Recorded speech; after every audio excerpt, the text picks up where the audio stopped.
Have you ever wondered what it would be like to come face to face with the one person who made your childhood bearable, only to find they've become someone completely unrecognizable? Maya Rodriguez clutched the elaborate bouquet of white orchids and baby's breath against her chest as the elevator climbed toward the 42nd floor, her heart hammering against her ribs.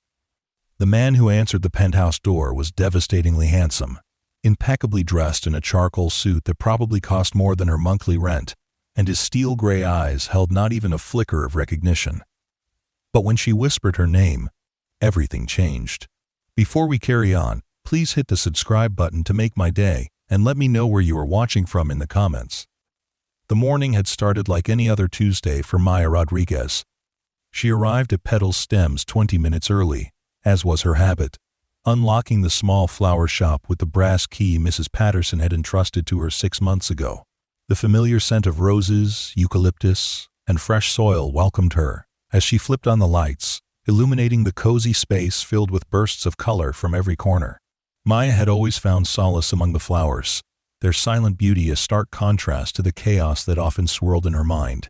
At 24, Maya carried herself with the careful posture of someone who had learned early that drawing attention usually meant inviting trouble. Her long, dark hair was perpetually pulled back in a simple ponytail, and she favored oversized sweaters that seemed to swallow her petite frame. Behind wire-rimmed glasses, her warm brown eyes held a depth that spoke of someone who observed more than she spoke, who felt more than she revealed. The bell above the door chimed as Mrs. Patterson bustled in, her silver hair perfectly coiffed despite the early hour. "Maya, dear, you're an angel for opening up," she said, setting her purse behind the counter. "I have a special delivery that needs to go out this morning. Very important client, very specific instructions." Maya nodded, already reaching for the delivery log. She had become Mrs. Patterson's most reliable delivery person, partly because she was responsible and punctual, but mostly because her quiet demeanor seemed to put even the most demanding customers at ease. "What's the address?" "The Meridian Tower, penthouse level," Mrs. Patterson said, pulling out an ornate card from her purse. "White orchids and baby's breath, arranged in the crystal vase we keep for special occasions. The client specifically requested our most elegant arrangement." Maya's eyebrows rose slightly. The Meridian Tower was one of the most exclusive residential buildings in the city, the kind of place where celebrities and business moguls lived behind walls of privacy and security. She had never delivered there before, and the thought of navigating such an upscale environment made her stomach flutter with nervousness. "The name on the card is Alexander Kane," Mrs. Patterson continued, handing Maya the small envelope. "Ring the penthouse directly when you arrive. They're expecting you at 10:30 sharp." Maya glanced at the clock on the wall. It was barely 8 in the morning, which gave her plenty of time to prepare the arrangement and make the delivery. She nodded again, already mentally preparing herself for the encounter. Dealing with wealthy clients always made her feel like she was performing a delicate dance, trying to be professional while remaining as invisible as possible. For the next hour and a half, Maya worked with practiced precision, selecting the most perfect white orchids from their refrigerated case. Each bloom was examined for any imperfection, any sign of wilting or damage. The baby's breath was arranged with careful attention to balance and proportion, creating a cloud-like effect that made the orchids appear to float within the crystal vase. The arrangement was elegant and sophisticated, exactly the kind of display that would complement a penthouse overlooking the city. As she carefully wrapped the base of the vase in protective tissue paper, Maya found herself wondering about Alexander Kane. The name felt familiar somehow, though she couldn't place where she might have heard it. Perhaps she had seen it in the newspaper's business section, or maybe it was just one of those names that sounded like it should belong to someone important. The journey to the Meridian Tower took 30 minutes by subway, Maya carefully protecting the arrangement as she navigated the crowded trains and bustling sidewalks. The building itself was even more imposing than she had imagined, a gleaming spire of glass and steel that seemed to pierce the sky. The lobby was a study in understated luxury, all marble floors and subtle lighting that made everything seem to glow with quiet affluence. The security guard, a middle-aged man with kind eyes and a professional demeanor, checked Maya's identification and called up to the penthouse to confirm her appointment. Take elevator bank C to the 42nd floor, he instructed, handing her a temporary key card. Mr. Kane is expecting you. Maya's hands trembled slightly as she pressed the elevator button, the arrangement seeming to grow heavier with each passing second. The elevator climbed smoothly and silently, the numbers ticking by with methodical precision. 35, 36, 37. Her reflection in the polished steel doors showed a young woman who looked exactly like what she was, a florist's assistant in her best attempt at professional attire, clutching a beautiful arrangement like a shield. The 42nd floor had only one door, a simple but elegant entrance marked with a discreet brass nameplate. Maya took a deep breath, straightened her shoulders, and pressed the doorbell. The sound echoed faintly from within, followed by the soft sound of approaching footsteps. The door opened, and Maya's world tilted on its axis. The man standing before her was tall and broad-shouldered, with perfectly styled dark hair that had just a hint of silver at the temples. His suit was impeccably tailored, the kind of clothing that spoke of wealth and power without needing to announce itself. But it was his eyes that stopped Maya's breath in her throat. Steel gray eyes that she recognized despite the years that had passed, despite the sharp edges that time and success had carved into his features. "Good morning," he said, his voice deep and professionally courteous. "You must be from the flower shop." Maya opened her mouth to respond, but no sound came out. She stared at him, searching his face for any sign of recognition, any hint that he remembered her. But his expression remained politely distant, the mask of someone accustomed to dealing with service personnel with efficient detachment. "I have a delivery for Alexander Kane," she managed to whisper, her voice barely audible even to her own ears. "That would be me," he replied, stepping aside to allow her entry. "Please, come in." Maya stepped into the penthouse, her eyes automatically taking in the breathtaking view of the city spread out beyond floor-to-ceiling windows. The space was decorated with the same understated elegance as the building's lobby, all clean lines and carefully chosen pieces that spoke of refined taste and unlimited resources. But Maya barely registered the luxury surrounding her. All she could focus on was the man standing beside her, the boy she had known a lifetime ago. "Where would you like me to place this?" she asked, lifting the arrangement slightly. "The dining table would be perfect," Alexander said, gesturing toward an elegant glass table near the windows. "The arrangement is beautiful. Mrs. Patterson's work, I assume?" Maya nodded, carefully setting the vase in the center of the table. Her hands were shaking so badly that she was afraid she might drop it, but she managed to position it without incident. The white orchids seemed to glow in the natural light streaming through the windows, their delicate petals catching and reflecting the morning sun. "That will be $150, Maya said, pulling the receipt from her pocket with fingers that refused to stop trembling. Alexander reached into his jacket and withdrew a leather wallet, extracting several crisp bills without bothering to count them. "Keep the change," he said, handing her what appeared to be $200. "And please give my compliments to Mrs. Patterson on the arrangement." Maya stared at the money in her hand, her mind racing. This was it. This was her chance to say something, to somehow bridge the gap between who they had been and who they were now. But the words seemed to stick in her throat, trapped behind years of learned silence and self-protection. "Is there anything else you need?" Alexander asked, already moving toward the door in the universal signal that the transaction was complete. Maya followed him, her feet moving automatically while her mind screamed at her to say something, anything. But as her hand touched the door handle, preparing to leave and disappear from his life once again, something inside her finally broke through the wall of fear and silence. "My name is Maya," she said, her voice barely above a whisper. Alexander's hand froze on the door handle. For a moment, the only sound in the penthouse was the soft hum of central air conditioning and the distant noise of traffic far below. Then, slowly, he turned to face her. "Maya Rodriguez," she continued, her voice growing slightly stronger. "I used to sit in the back row of Mrs. Henderson's third-grade class. I had pigtails and thick glasses, and I used to bring cheese sandwiches for lunch every day because my mom worked double shifts and it was the only thing I knew how to make."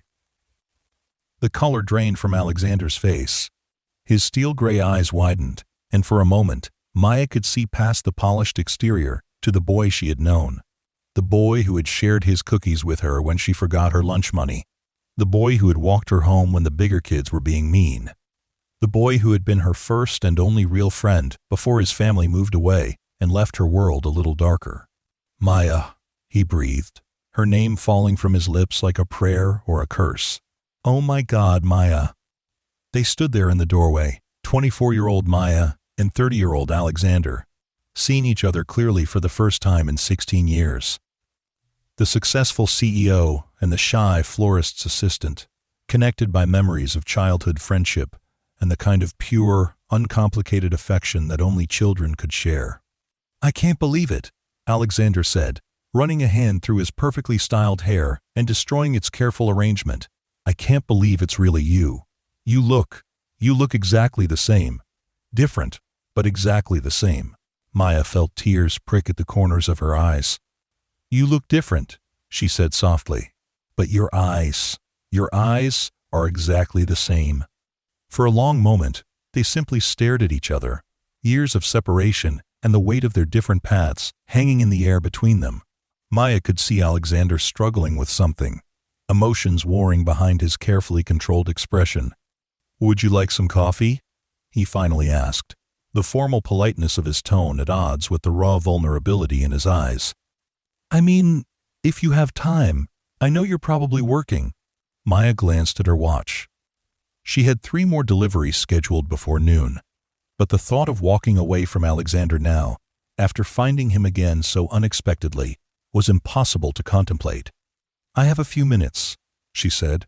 Alexander stepped back from the door, allowing it to close with a soft click that seemed to seal them into this moment together. He led her toward the kitchen, a sleek space with gleaming appliances and granite countertops that probably cost more than Maya's car. I still can't believe it, he said again, his hand slightly unsteady as he prepared the coffee machine. What are the odds? I mean, what are the actual odds of this happening? Maya perched on one of the high stools of the kitchen island, her purse clutched in her lap like a security blanket. I thought I recognized your name when Mrs. Patterson told me about the delivery, she admitted.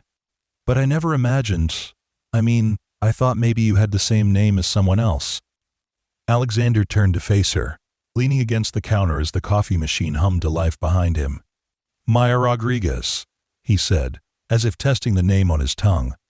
I used to practice writing your name in the margins of my notebooks. Did you know that? Maya's cheeks flushed with warmth. You did? I had the biggest crush on you, Alexander admitted, his own face coloring slightly. I thought you were the smartest, kindest person I had ever met. When my dad got transferred and we had to move to Chicago, I cried for weeks.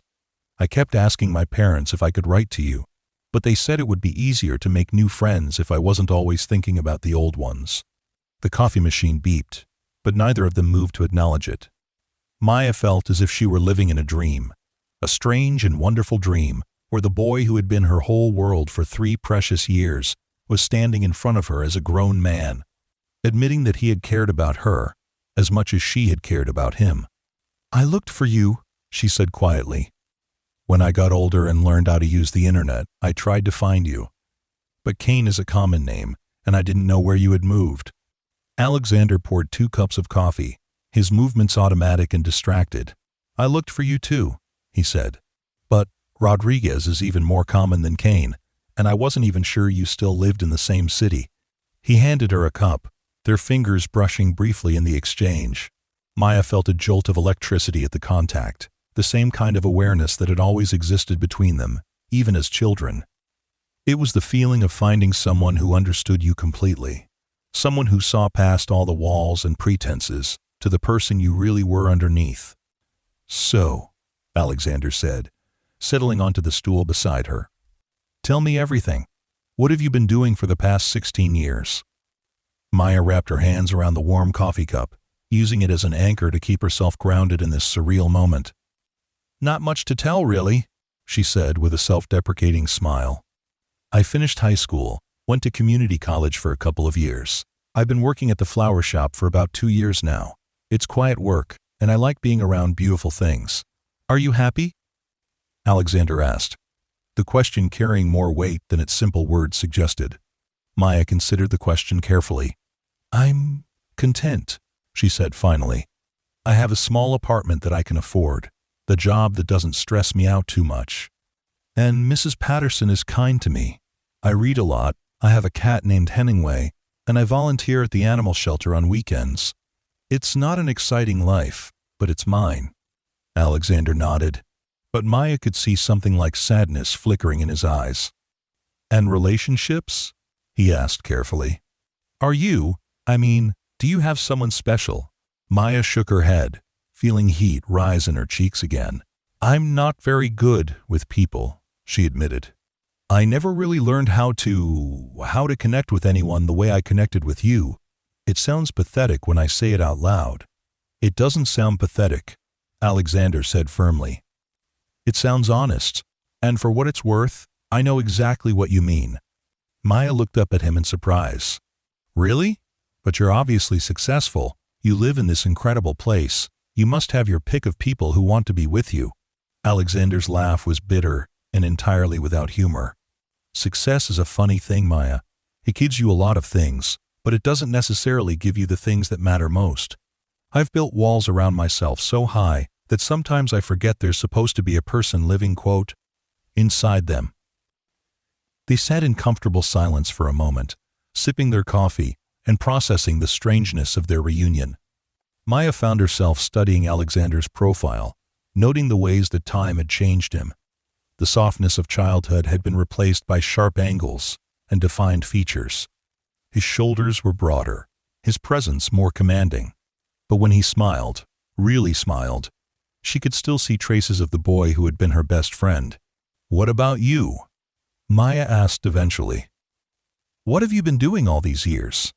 Alexander's expression grew more guarded, the professional mask sliding back into place with practiced ease. After we moved to Chicago, I threw myself into school. My parents had always expected excellence, and I learned that achievement was the best way to avoid disappointment. I got a scholarship to Northwestern, then went to business school at Wharton. I've been working in corporate acquisitions for the past 8 years. Corporate acquisitions, Maya repeated. That sounds very important and very complicated. It is, Alexander said simply. I buy and sell companies, help larger corporations absorb smaller ones, restructure operations to maximize efficiency and profitability. It's the kind of work that requires you to see everything in terms of numbers and potential returns on investment, end quote. Maya sensed there was more to the story, but she could also see that Alexander wasn't entirely comfortable discussing his work. There was a tension in his shoulders, a slight tightness around his eyes that suggested his professional success had come at a cost he wasn't ready to examine too closely. Do you enjoy it? She asked gently. Alexander was quiet for so long that Maya began to think he wasn't going to answer. When he finally spoke, his voice was barely above a whisper. I'm good at it, he said. I'm very good at it. But enjoying it, that's a different question entirely. Maya reached out without thinking, covering his hand with hers where it rested on the granite countertop. The contact seemed to startle them both, but neither pulled away. You don't have to be someone you're not, she said softly. Not with me. You never had to be anyone but yourself with me. Alexander stared down at their joined hands, his expression unreadable. That's the problem, Maya, he said finally. I'm not sure I remember who that person is anymore. The boy you knew, the boy who shared his cookies and walked you home from school, I think I buried him so deep that he might not exist anymore. He exists, Maya said with quiet certainty. He's right here, sitting in this kitchen, drinking coffee with his oldest friend. He might be hidden under layers of success and responsibility, but he's still there. Alexander looked up at her then, and Maya saw something break open in his eyes. For just a moment, the careful control slipped away, and she caught a glimpse of the vulnerable boy who had been afraid to let anyone too close, afraid of being hurt or left behind. I missed you, he said, the words coming out rough and uneven. God, Maya, I missed you so much. There were so many times over the years when something would happen, and the first person I wanted to tell was you. But you weren't there, and eventually I stopped expecting you to be. Maya felt tears slide down her cheeks, but she didn't bother to wipe them away. "I missed you too," she whispered. "You were the only person who ever made me feel like I mattered, like I was worth knowing. After you left, I kept waiting for someone else to see me the way you did, but no one ever has." They sat there in the gleaming kitchen, holding hands and crying softly for the friendship they had lost and the years they had spent apart. It was a moment of pure honesty, the kind of emotional transparency that was rare and precious and terrifying all at once. Eventually, Alexander pulled his hand free and walked to the window, staring out at the city spread below them. Maya watched him, noting the rigid set of his shoulders and the way he seemed to be struggling with something internal and difficult. "I should go," Maya said finally, the words tasting like ash in her mouth. "I have other deliveries to make, and you probably have meetings or important things to do." Alexander turned around quickly, almost desperately. "Don't go," he said. "Not yet. Please, Maya, don't go yet." Maya looked at him, seeing the conflict written plainly across his features. He wanted her to stay, but he was also afraid of what it might mean if she did. The successful CEO, who had learned to control every aspect of his life, was terrified by the chaos of unexpected emotion, by the way her presence seemed to unravel all his carefully constructed defenses. "What do you want me to do, Alex?" she asked, using the childhood nickname without thinking about it. The sound of his old name on her lips seemed to break something loose inside him. He crossed the room in 3 quick strides, stopping just inches away from where she sat on the high stool. "I want you to stay," he said, his voice raw with honesty. "I want you to stay and tell me more about your life and your cat and the books you read. I want to know what makes you laugh now, what makes you sad, what you dream about when you think no one is watching. I want to remember what it feels like to be with someone who knew me before I became this person I barely recognize." End quote. Maya stood up, bringing them face to face despite the difference in their heights. "Then I'll stay," she said simply, "for as long as you want me to." Alexander reached up and touched her face gently, his thumb brushing away the tear tracks on her cheeks. "I want you to stay forever," he admitted. "But I'm terrified that I'll disappoint you, that you'll see who I've become and decide that the boy you remember isn't worth knowing anymore." Maya covered his hand with hers, pressing it more firmly against her cheek. "The boy I remember was kind and brave and loyal," she said. "He protected people who needed protecting, and he never made anyone feel small or unimportant. If that person is still somewhere inside you, then he's definitely worth knowing." Alexander leaned forward until his forehead rested against hers, and for a moment they simply breathed the same air, sharing the same space in a way that felt both completely natural and impossibly intimate. "I haven't felt like myself in years," he whispered. "But sitting here with you, talking to you, it's like finding a piece of myself I thought I'd lost forever." Maya closed her eyes, allowing herself to sink into the moment, to feel the warmth of his skin against hers and the familiar comfort of his presence. "You haven't lost anything," she said softly. "You've just been carrying it with you all this time, waiting for the right moment to let it out again." They stayed like that for several long minutes, neither wanting to break the spell of rediscovered connection. Finally, reluctantly, Alexander pulled back enough to look into her eyes. "I have to ask you something," he said, his voice serious and slightly hesitant. "And I need you to be completely honest with me, even if you think it might hurt my feelings." Maya nodded, bracing herself for whatever question was coming. "Do you think it's possible?" Alexander asked. "Do you think it's possible for 2 people to find each other again after so many years and build something real together? Or are we just chasing a memory of what we used to be?"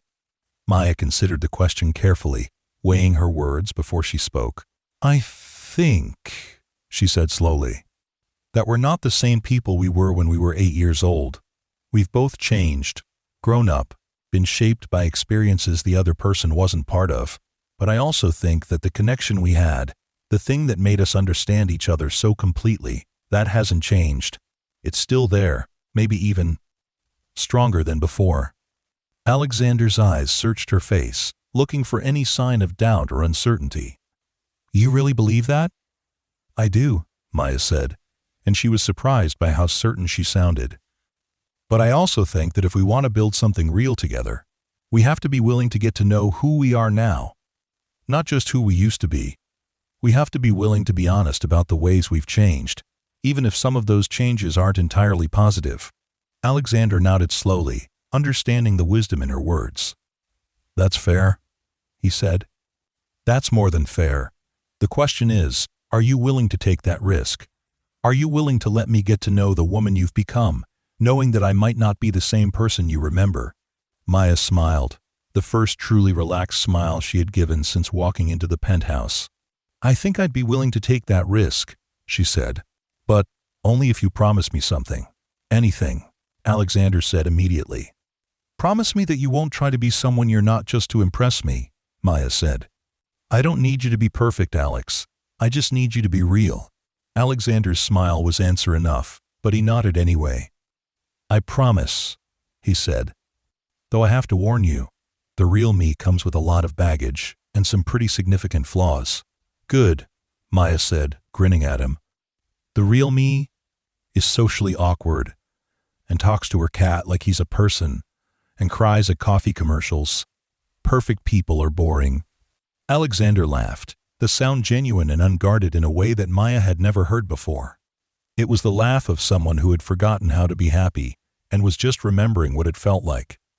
In that case, he said, would you like to have dinner with me tonight? Somewhere quiet where we can talk without interruption and get to know each other all over again?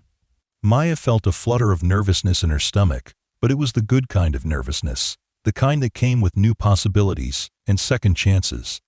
I'd like that very much, she said, but I should probably warn you that I don't have a lot of experience with fancy restaurants.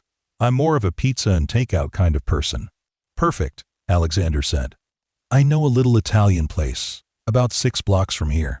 The owner's grandmother makes the pasta by hand, and they don't care if you show up in jeans and a sweater. Does 7 o'clock work for you? Maya nodded, already mentally going through her closet and trying to figure out what constituted appropriate attire for dinner with a successful CEO who happened to be her childhood best friend. 7 is perfect, she said.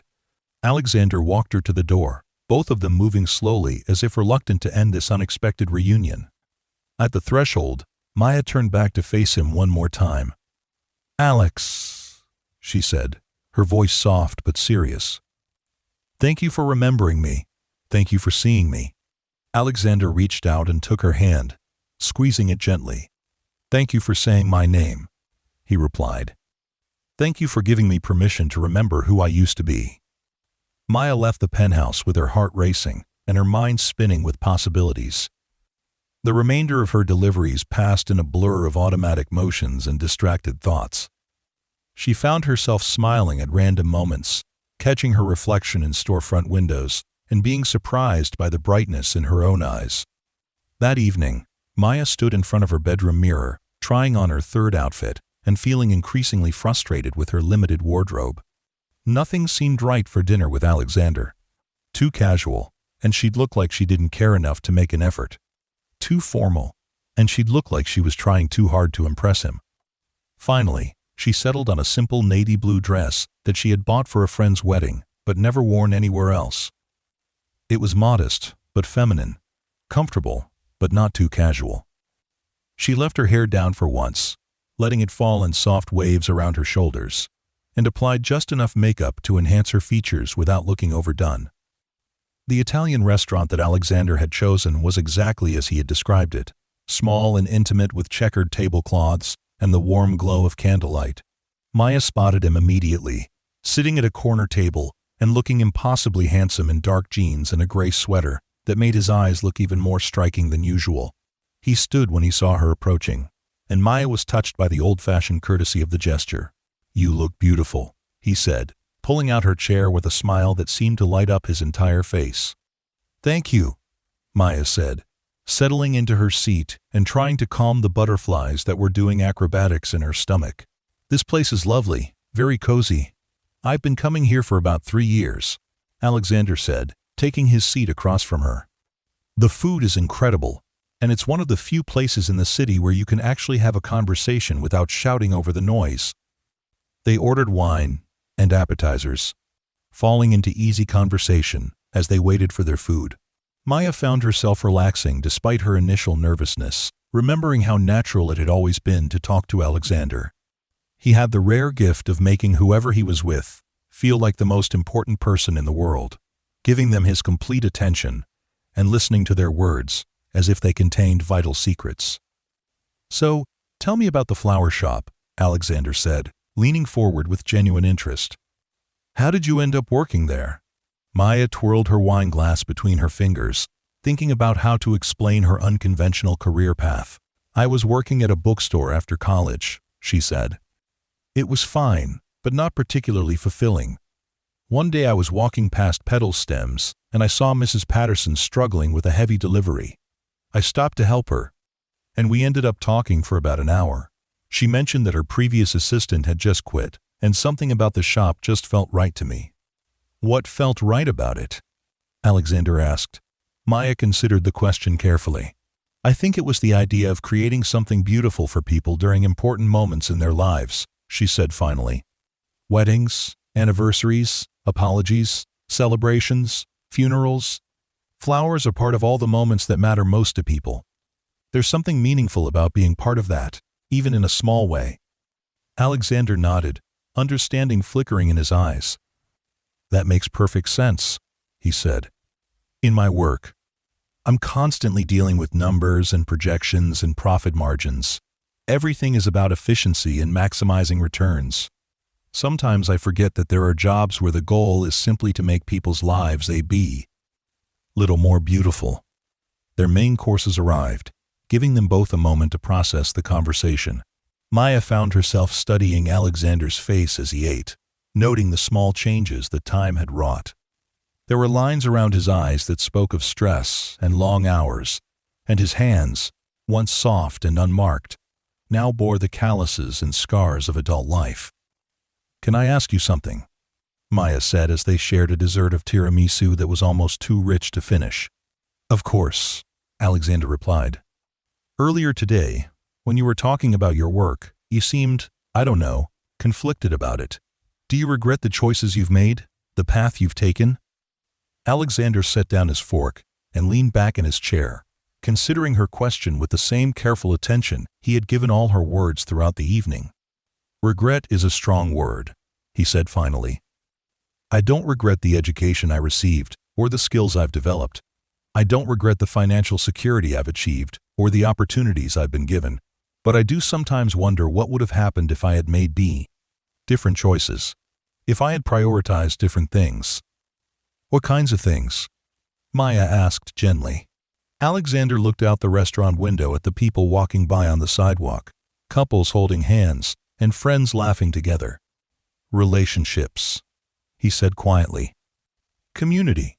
The kind of connections that make life feel meaningful, instead of just successful." Maya reached across the table and covered his hand with hers, the gesture as natural as breathing. "It's not too late for those things," she said. "Success doesn't have to be the enemy of connection. You just have to decide what you want more." Alexander turned his hand palm up, interlacing their fingers with a gentle squeeze. "What about you?" he asked. "Do you ever regret playing it safe? Taking the quiet path instead of chasing something bigger?" Maya was quiet for a long moment, surprised by the perceptiveness of his question. "Sometimes," she admitted. "Sometimes, I wonder what would have happened if I had been braver, if I had taken more risks or pushed myself harder. But then I think about the person I am now, and I'm not entirely unhappy with her. She's kind and thoughtful, and she doesn't hurt people. That counts for something." "It counts for everything," Alexander said firmly. "Maya, you have to understand. In my world, kindness is often seen as weakness. Thoughtfulness is considered inefficiency. The fact that you've managed to preserve those qualities, to build a life around them, that's not playing it safe, that's being revolutionary." End quote. Maya felt tears prick at the corners of her eyes, not from sadness, but from the overwhelming relief of being seen and understood so completely. "You always did know exactly what to say to make me feel better about myself," she said with a shaky laugh. "I'm just telling you the truth," Alexander replied. The same truth I saw when we were 8 years old and you gave your lunch to Jamie Morrison because his family couldn't afford to buy him one? The same truth I saw when you spent recess reading to the kindergartners because you thought they looked lonely. You've always been extraordinary. Maya, the world just doesn't always know how to recognize extraordinary when it comes in a quiet package. They walked back to Maya's neighborhood together, neither wanting the evening to end. The streets were quieter now, the dinner crowd having given way to the more relaxed pace of people heading home after a pleasant evening out. They walked slowly, their hands linked and their shoulders occasionally bumping together in a comfortable rhythm. "This is me," Maya said as they stopped in front of a modest apartment building with window boxes full of carefully tended flowers. "Not quite as impressive as your penthouse, but it's home." Alexander looked up at the building, taking in the details with genuine interest. "It looks cozy," he said. "And those window boxes are beautiful. Did you plant those?" Maya nodded, pleased that he had noticed. "The landlord said I could garden as long as I maintained everything myself. It's nice to have something green to look at when I'm inside." They stood on the sidewalk for a moment, both reluctant to say goodbye, but unsure how to prolong the evening. Finally, Alexander spoke up.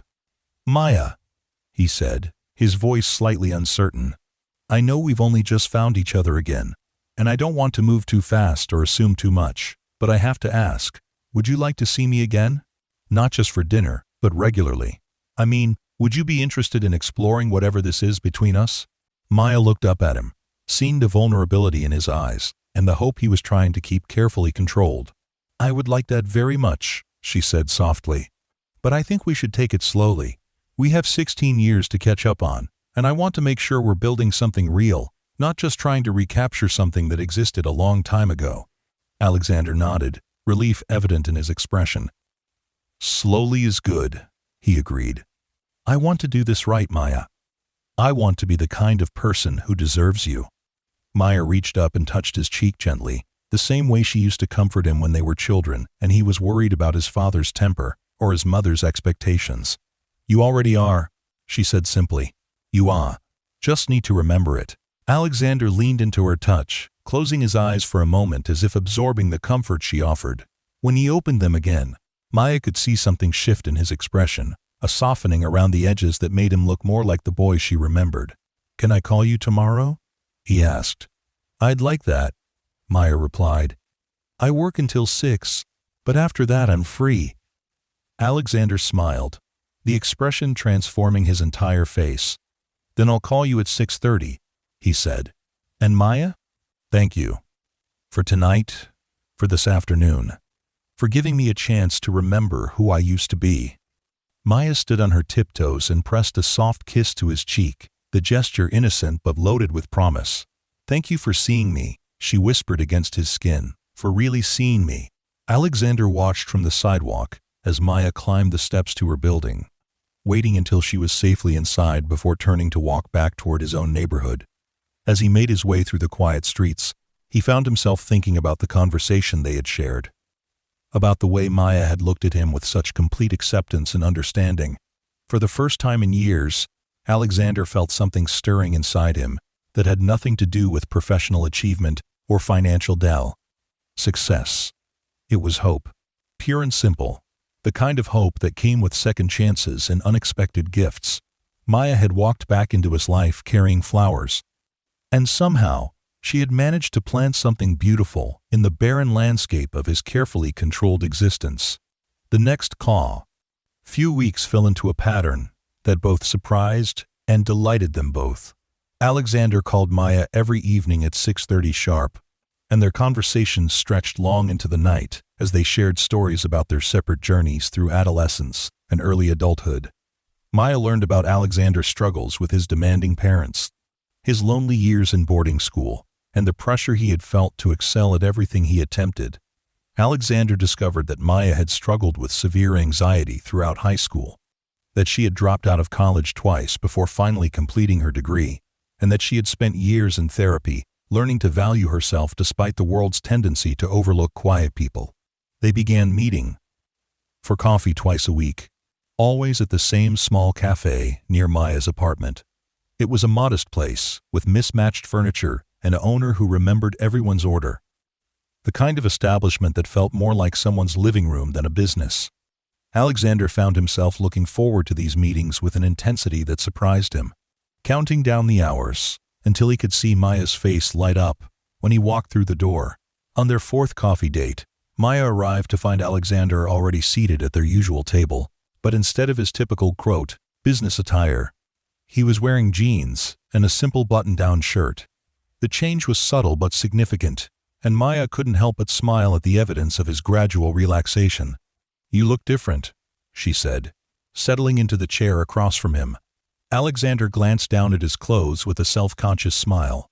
"I thought I'd try dressing like a human being instead of a corporate robot," he said. "Though I have to admit, I felt a little naked without my suit jacket." Maya laughed, the sound bright and genuine. "You look more like yourself," she said, "more like the Alex I remember." They had been talking for about an hour when Maya's phone buzzed with a text message. She glanced at it briefly, then set the phone aside with a slight frown. "Everything okay?" Alexander asked, noting the change in her expression. Maya hesitated for a moment, then sighed softly. "It's my mother," she said. "She wants to have dinner this weekend. She does this every few months, calls and acts like we have a normal relationship, like she didn't spend my entire childhood making me feel like I was an inconvenience." Alexander reached across the table and took her hand, the gesture automatic and comforting. "Do you want to talk about it?" he asked gently. Maya looked down at their joined hands, drawing strength from the contact. "My mother is one of those people who always wanted children in theory, but never quite figured out how to actually raise one," she said slowly. "She worked constantly when I was growing up, and when she was home, she was usually either exhausted or frustrated. I learned early that the best way to avoid conflict was to be as quiet and self-sufficient as possible." Alexander's grip on her hand tightened slightly. "That's why you were always so independent at school," he said with sudden understanding. "You had already learned that you couldn't count on adults to take care of you." Maya nodded, surprised by his perceptiveness. "I spent most of my childhood feeling like I was fundamentally flawed somehow, like there was something wrong with me that made me unworthy of love or attention. Even now, as an adult, I sometimes catch myself apologizing for existing." Alexander was quiet for a long moment, processing her words and the pain they contained. When he spoke, his voice was soft but fierce. "There is nothing wrong with you, Maya," he said. "There never was.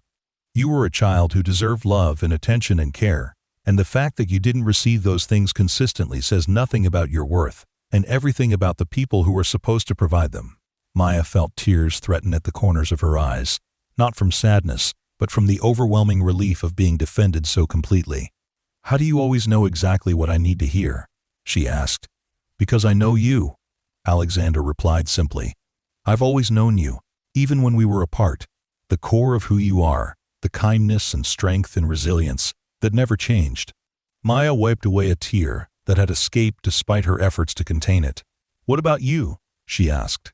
"What was your family like after you moved to Chicago?"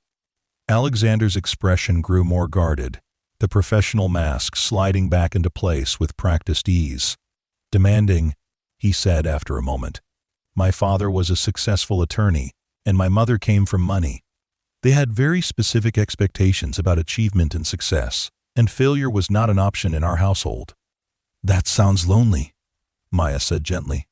Alexander was quiet for so long that Maya began to think he wasn't going to respond. When he finally spoke, his voice was barely above a whisper. "It was," he admitted. "I learned to excel at everything because excellence was the only thing that earned approval. But approval isn't the same as love, and success isn't the same as happiness.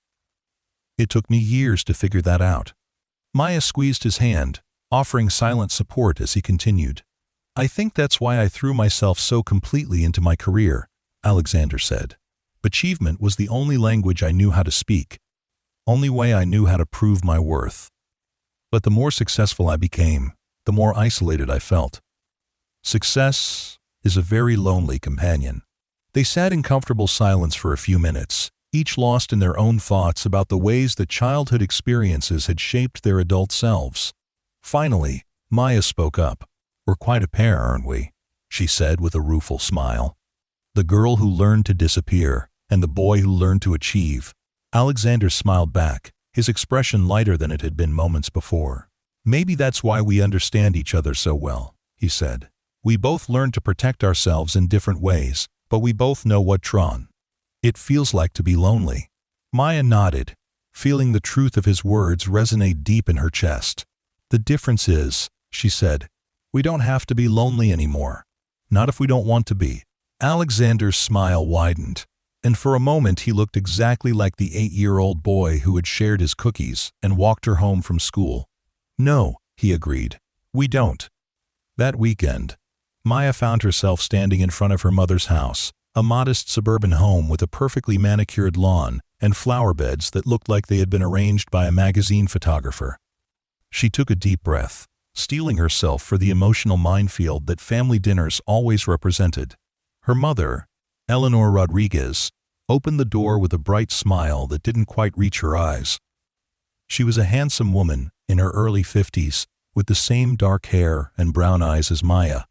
But where Maya carried herself with careful modesty, Elena projected confidence and control. "Maya, darling, you look thin," Elena said by way of greeting, stepping aside to allow her daughter entry. "Are you eating enough? You know how you get when you don't take care of yourself." Maya bit back her initial response, reminding herself that her mother meant well even when her words came out wrong. "I'm fine, Mom," she said, following Elena into the familiar living room with its cream-colored furniture and carefully arranged decorative objects. Dinner was the usual combination of small talk and subtle criticism, Elena asking about Maya's job in a tone that suggested she found it slightly embarrassing, inquiring about Maya's social life in a way that made it clear she thought her daughter was wasting her youth on solitude. Maya answered the questions with practiced patience, giving just enough information to satisfy her mother's curiosity without inviting deeper scrutiny. It wasn't until they were having coffee in the living room that Elena asked the question Maya had been dreading. "So, are you seeing anyone?" Elena asked, settling back in her chair with the satisfied expression of someone who was about to uncover interesting gossip. "It's been years since you brought anyone home to meet me. I'm starting to worry that you're going to end up alone." Maya set down her coffee cup with careful precision, buying herself a moment to formulate a response. "Actually," she said slowly, "I had been seeing someone recently. His name is Alexander, and we've been getting to know each other again." Elena's eyebrows rose with interest. "Again? You mean this is someone from your past?" Maya nodded, unsure how much she wanted to reveal. "We were friends when we were children, before his family moved away. We reconnected recently, and we're taking things slowly." "How did you reconnect?" Elena asked, her tone suggesting she found the whole situation rather romantic and intriguing. "I delivered flowers to his apartment through work," Maya said, unable to suppress a small smile at the memory. "He didn't recognize me at first, but when I told him my name, he remembered everything." Elena leaned forward, clearly invested in the story now. "And what does he do for a living? Is he successful?" Maya felt a familiar tightness in her chest at the question. The same feeling she had experienced countless times throughout her childhood when her mother's approval seemed contingent on external measures of worth. "He's successful," she said carefully. "He works in corporate acquisitions and lives in a penthouse downtown." Elena's entire demeanor changed, her posture straightening and her smile becoming more genuine. "A penthouse?" she repeated. "My goodness, Maya, that sounds very impressive. When do I get to meet him?" Maya felt a wave of disappointment wash over her, though she wasn't sure why she had expected anything different. Her mother had always been more interested in appearances than in substance, more concerned with what people did than with who they were. "We're not at that point yet," Maya said diplomatically. "We're still figuring things out." Elena spent the rest of the evening asking questions about Alexander's background, his education, his prospects for advancement. Maya answered as best she could while trying to steer the conversation toward other topics, but her mother seemed determined to extract every detail about this potentially advantageous connection her daughter had made. By the time Maya left her mother's house, she felt emotionally drained and somehow diminished. The conversation had reminded her of all the ways she had never quite measured up to her mother's expectations, all the ways her quiet nature and modest ambitions had been seen as failings rather than choices. Her phone rang as she was unlocking her apartment door, and Maya felt her mood lift slightly when she saw Alexander's name on the display. "Hi," she said, balancing the phone between her ear and shoulder as she struggled with her keys. "Hi yourself," Alexander replied, his voice warm and familiar through the phone. "How was dinner with your mother?" Maya finally got the door open and stepped into her small apartment, immediately feeling more relaxed in her own space. "About what I expected," she said with a sigh. "Lots of questions, lots of unsolicited advice, lots of subtle implications that I'm not living my life correctly." "I'm sorry," Alexander said, and Maya could hear the genuine sympathy in his voice. "Family can be complicated." Maya kicked off her shoes and settled onto her couch, tucking her feet underneath her in a gesture that was both comfortable and self-protective. "The funny thing is," she said, "as soon as I mentioned that you were successful and lived at a penthouse, her whole attitude changed. Suddenly I was interesting because I was associated with someone impressive." Alexander was quiet for a moment, and Maya could practically hear him thinking through the implications of what she had said. "That must have been frustrating," he said finally. "It was," Maya admitted. "But it also made me realize something important. I don't want to be with you because you're successful or because you live in a fancy apartment. I want to be with you because you're kind and thoughtful, and you remember what it felt like to be 8 years old and lonely. The other stuff, the professional achievements and the money, those are just things you have, not who you are." Alexander's voice was soft when he responded. "You have no idea how much I needed to hear that," he said.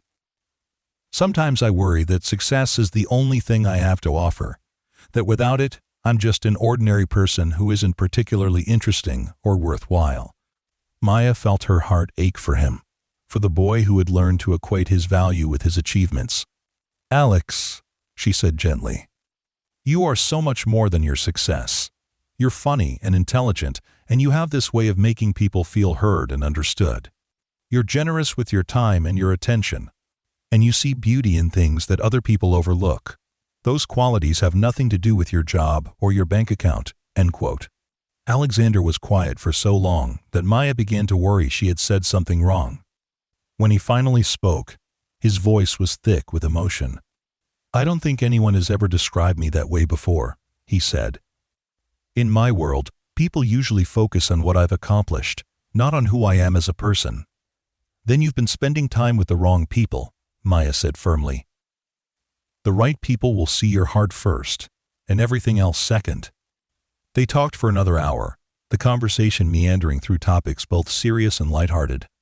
Maya found herself laughing more than she had in months, Alexander's dry wit and unexpected observations bringing out a playful side of her personality that she had almost forgotten existed. As their friendship deepened over the following weeks, Maya began to notice subtle changes in Alexander's behavior and appearance. He started dressing more casually when they met, trading his expensive suits for jeans and sweaters that made him look younger and more approachable.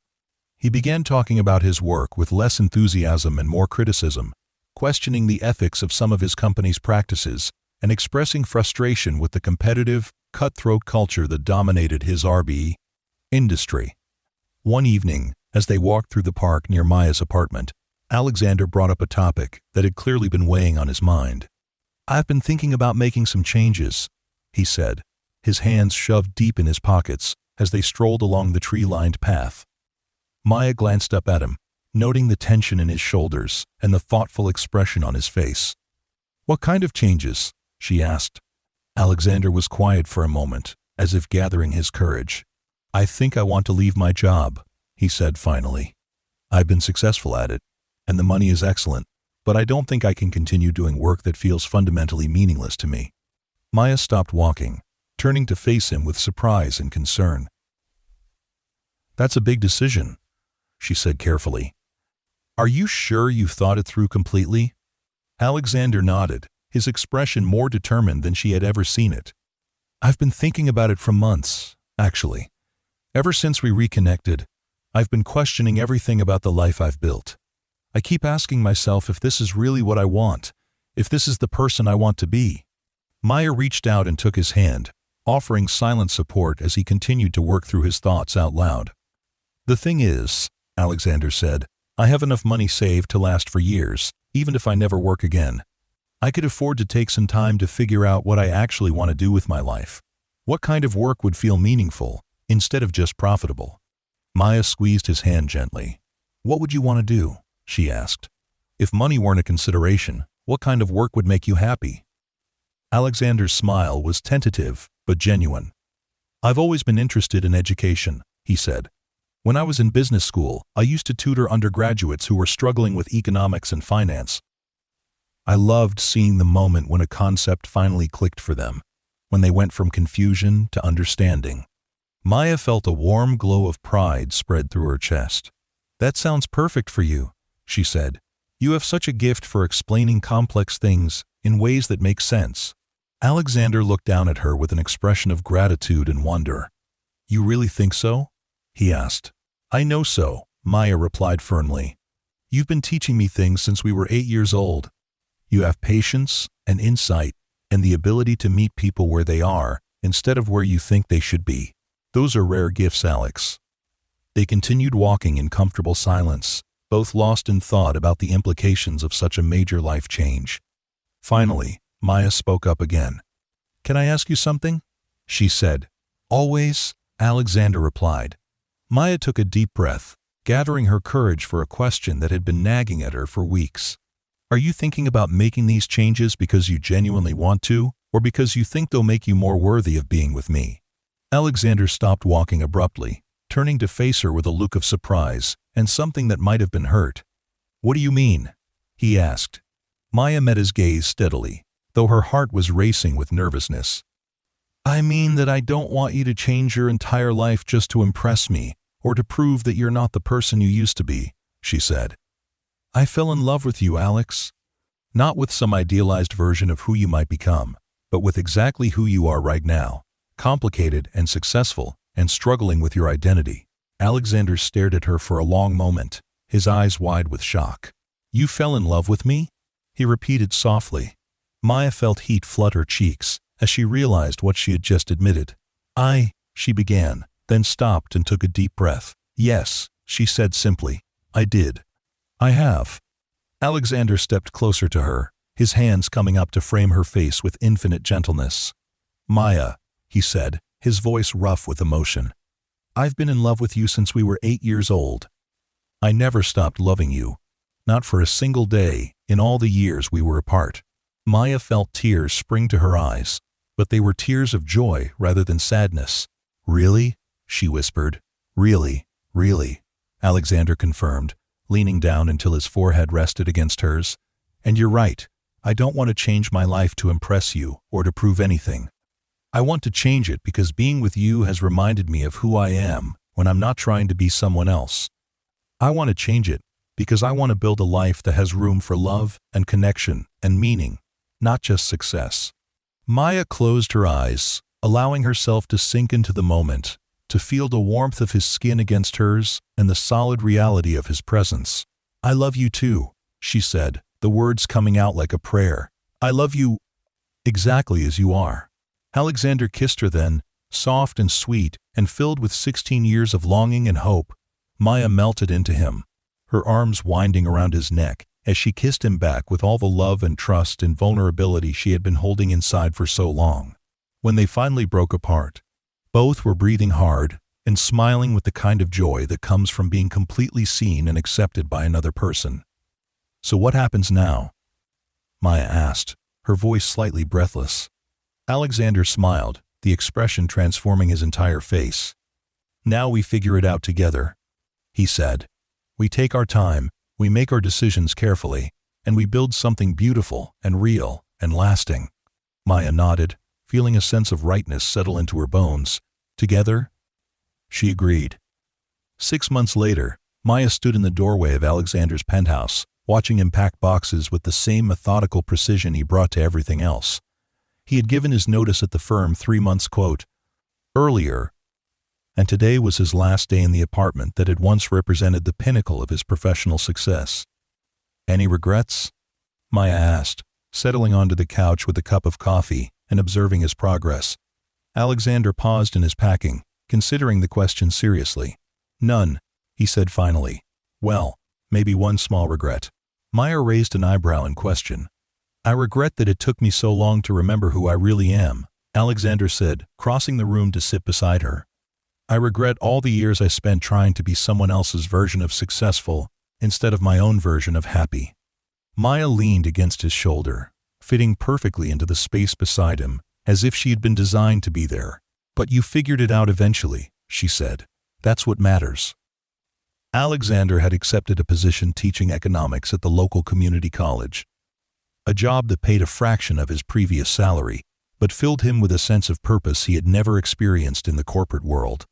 He had also found a modest apartment in Maya's neighborhood, close enough that they could see each other whenever they wanted, but separate enough that they could maintain their individual identities as they built their relationship. "I have something for you," Alexander said, reaching into one of the boxes and pulling out a small wrapped package. Maya accepted the gift with curiosity and delight, carefully unwrapping it to reveal a framed photograph. It was a picture of them from their elementary school days, both grinning at the camera with gap-toothed smiles and bright, hopeful eyes. Maya had never seen the photograph before, and she looked up at Alexander with surprise and wonder. "Where did you get this?" she asked. Alexander's smile was slightly sheepish. "I may have contacted our old school and asked if they had any class photos from that year," he said. "I wanted to have a picture of us from back then, something to remind us of where we started." Maya felt tears threaten at the corners of her eyes, moved by the thoughtfulness of the gesture and the sweetness of the sentiment. "It's perfect," she said, tracing their young faces with her finger. "Look how happy we were." "We can be that happy again," Alexander said, wrapping his arms around her and pulling her close. "We can be even happier." Maya looked up at him, seeing the boy she had loved and the man he had become, and felt her heart swell with gratitude for the unexpected gift of second chances. "We already are," she said, reaching up to kiss him softly. As they sat together in the empty penthouse, surrounded by boxes and memories, and the promise of a future built on love and understanding, rather than success and achievement, Maya reflected on the strange and wonderful path that had brought them back to each other. She had walked into Alexander's life carrying flowers, and somehow she had ended up planting a garden where both of them could grow into the people they were meant to be. Outside the floor-tile-ceiling windows, the city stretched out below them, full of possibilities and new beginnings. Maya smiled, knowing that whatever came next, they would face it together, two people who had found their way home to each other after years of being lost in lives that looked successful from the outside, but felt empty within. The shy girl and the powerful CEO had discovered that love was not about impressive achievements or perfect facades, but about seeing and accepting each other completely, flaws and all. In finding each other again, they had also found themselves, and that was the most beautiful flower of all.